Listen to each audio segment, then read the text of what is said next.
Hi guys! Welcome to my vlog. So for today's video nga ay gagawa tayo ng maha blanca.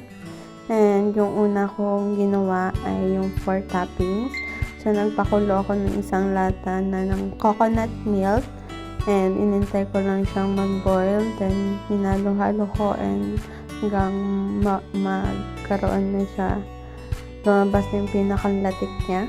And humiwala yung oil nga. And pagkatapos nun guys, sinunod ko naman ay itong ating gagawin maha. So yung ingredients niyan ay 2 can of coconut milk, 1 can of condensed, and wala akong nakitang evaporated milk. So yung inilagay kong evaporated milk dyan ay yung full fat milk.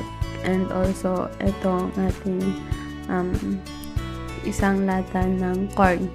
And nilagyan ko rin siya ng sugar and salt para mabalance yung tamis. And after dyan guys, sinalang ko na siya sa apoy hanggang siya kumulo. Antayin lang natin siya hanggang kumulo. And habang inaantay ko siyang kumulo ay inuno ko yung cornstarch, 2 cups of cornstarch sa isang 1 cup of milk. Hindi ako naglagay ng tubig guys. So, nung kumulo na nga, inilagay ko ng ating cornstarch.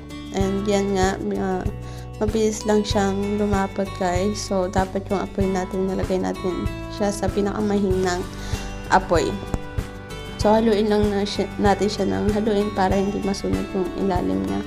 And pag malapit na siyang maluto, nilagyan ko nga siya ng 2 kutsara ng butter.